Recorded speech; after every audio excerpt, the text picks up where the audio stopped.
بسم اللہ الرحمن الرحیم۔ ناظرین، میں ہوں شہزاد چودھری اور آپ دیکھ رہے ہیں مارگلا نیوز۔ ناظرین، ہم نے گزشتہ ہفتے مسلم لیگ نون کے بیانیے اور جو الیکشن کمپینز میں وہ کیا طرز عمل اختیار کرنے والے ہیں اس پر بات کی تھی۔ اب ہم آج بات کرتے ہیں کہ پیپلز پارٹی جو ہے وہ کس نہج پہ اس کی سیاست جا رہی ہے، اور آج کل آصف علی زرداری ملک سے باہر کیوں ہیں، یا بلاول بھٹو زرداری جو ہے وہ ناراض نظر کیوں آ رہے ہیں۔ ناظرین، یہ آصف علی زرداری صاحب اور موجودہ جو فوجی اسٹیبلشمنٹ ہے ان کے درمیان جو ہے وہ ایک دراڑ اس وقت پیدا ہوئی جب سندھ کے نگران وزیر اعلیٰ کی تعیناتی کا ٹائم آیا تھا۔ جو فوجی اسٹیبلشمنٹ تھی وہ جن صاحب کو، غالباً ان کا نام مبین خالد ہے شاید، ان کو وہ وزیر اعلیٰ سندھ جو ہے وہ بنانا چاہ رہے تھے، حالانکہ وہ بی بی بے نظیر بھٹو کے پرانے ساتھی بھی رہے ہیں اور انہوں نے بے نظیر کے ساتھ کافی وقت گزارا، لیکن آصف علی زرداری صاحب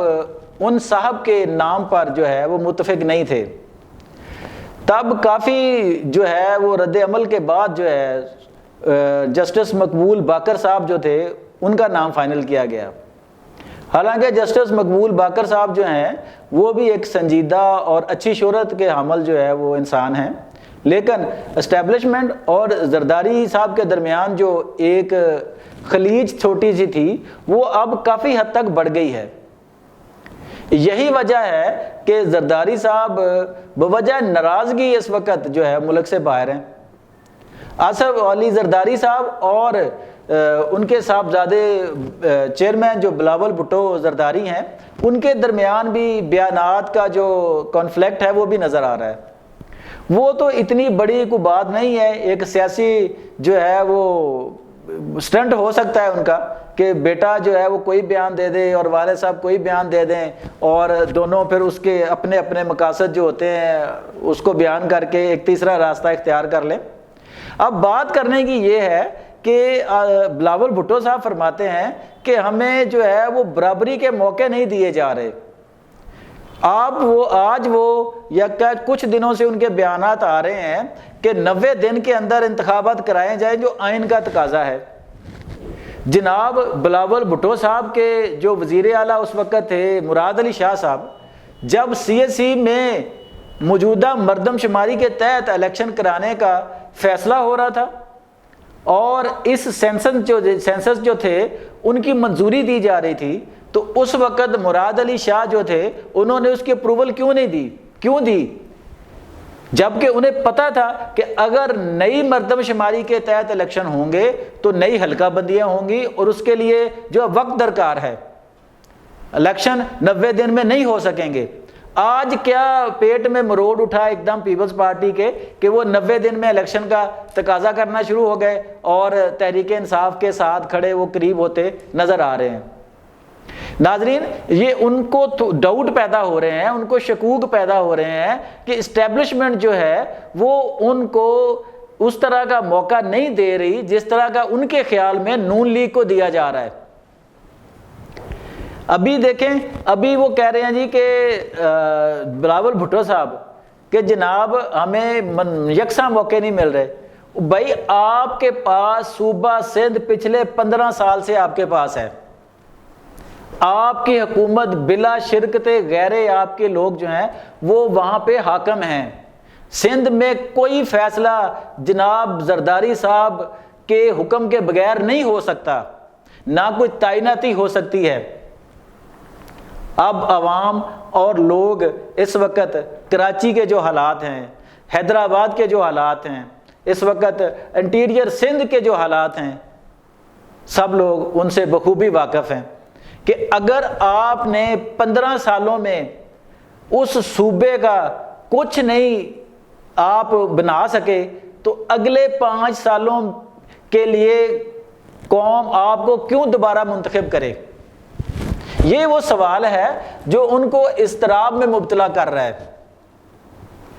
کہ اس سے زیادہ ٹائم کسی سیاسی جماعت کو اور کیا چاہیے ہوگا کہ ایک صوبے میں ان کی مکمل حکومت ہو۔ اس کے ناظرین، اس کے ساتھ ساتھ اب وہ کس بیانیے پر ووٹ لینے کے لیے جائیں گے پبلک سے؟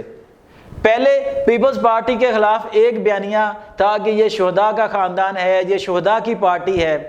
یہاں پہ ذوالفقار علی بھٹو صاحب نے جو ہے وہ ملک کے لیے جان قربان کی، پھر جو ان کی فیملی کے ساتھ ہوا، اور پھر اس طرح آخر میں جب بے نظیر بھٹو کو جو ہے وہ راولپنڈی میں شہید کر دیا گیا جناب۔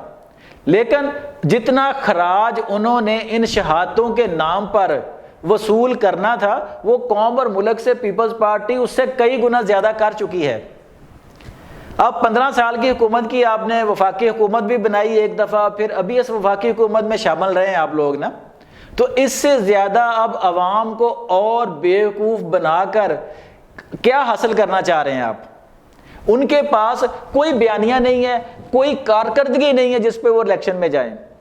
پھر یہی وجہ ہے کہ وہ نہ صرف بہانے بنائیں گے، اب جیسے نون لیگ بنا رہی تھی کہ جناب ہمیں ٹارگٹ کرنے دیں اسٹیبلشمنٹ کو، اسٹیبلشمنٹ کے لوگوں کو، جب انہوں نے نواز شریف کی گورنمنٹ کو انٹرپٹ کیا،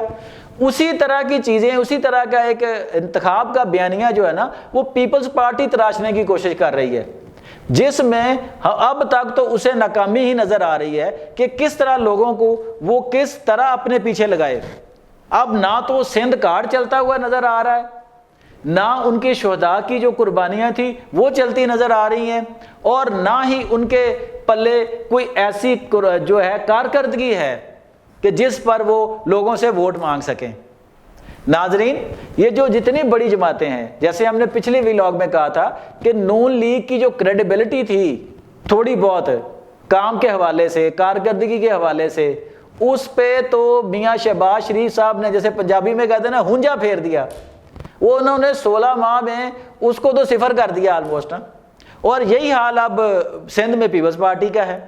کہ آپ وفاق میں بھی شامل ہوئے، پہلے سندھ میں آپ کی کارکردگی جو تھی وہ آلموسٹ نہ ہونے کے برابر تھی، پھر آپ نے 16 ماہ کی گورنمنٹ لی، اس میں اچھی اچھی وزارتیں لے لی، لیکن اس کا نتیجہ کیا نکلا؟ عوام کے لیے آسانی کیا پیدا ہوئی؟ صفر۔ تو ناظرین، یہی وہ چیزیں ہیں جو ان سب کو آسانی کے ساتھ سب کو سامنے دیوار پہ لکھی نظر آ رہی ہیں۔ اب یہ وہ نئی چیز ڈھونڈ رہے ہیں، نیا بیانیہ تشکیل دینے کی کوشش کر رہے ہیں کہ اب کی بار ہم کس طرح لوگوں کو دوبارہ ٹرک کی بتی کے پیچھے لگائیں، سہانے خواب دکھائیں، اور ان سے ایک دفعہ پھر ووٹ لے کے ہم کسی نہ کسی طرح اقتدار کا حصہ بن جائیں۔ ناظرین، میں نے پہلے بھی بیان کیا تھا کہ دیکھیں تقدیر جو ہے اللہ کیوں بدلے گا جب ہم خود کوشش نہیں کر رہے۔ پبلک جو ہے، میرے پاس اختیار ہے، آپ کے پاس ووٹ کا اختیار ہے، جسے ہم نے، آپ نے، سب نے سوچ سمجھ کر جو ہے وہ استعمال کرنا ہے۔ ابھی کل ہی ایک میں سوشل میڈیا پہ پوسٹ دیکھ رہا تھا کہ کوئی نوجوان اپنے بزرگ سے پوچھتا ہے کہ بابا جی منافقت کیا ہوتی ہے؟ تو انہوں نے کہا کہ 15 سال کی حکومت کے بعد عوام سے جا کر یہ کہنا کہ مجھے موقع ملا تو میں آپ لوگوں کی تقدیر بدل دوں گا۔ یہ بالکل بات ان کی صحیح نظر آ رہی تھی کہنے کی والے بزرگ کی کہ ٹھیک ہے آپ نے 15 سال لگا دیے، کچھ نہیں بدل سکے، اگر آپ 15 سالوں میں نہیں بدل سکتے تو یقینی طور پر آپ آنے والے 5 سالوں میں بھی کوئی نہیں کر سکیں گے، کچھ نہیں کر سکیں گے، کچھ نہیں بدل سکیں گے، سوائے اپنی جیبیں بھرنے کے، اپنے جو معاملات کے حل کے لیے، اپنے مفادات کے لیے۔ ناظرین، اسی طرح ہم انشاءاللہ نیکسٹ ویلاگ میں باقی 2 بڑی جماعتیں جو ہیں پاکستان تحریک انصاف اور پھر JUI فضل الرحمان جو ہے ان کے حوالے سے بھی آپ کے سامنے چند گزارشات پیش کریں گے۔ امید ہے آپ کا فیڈ بیک ہمیں ضرور ملے گا، ہم آپ کی آراء اور تجاویز کے منتظر رہتے ہیں۔ اب تک کے لیے اتنا ہی کافی، اپنا بہت خیال رکھیے گا، اللہ حافظ۔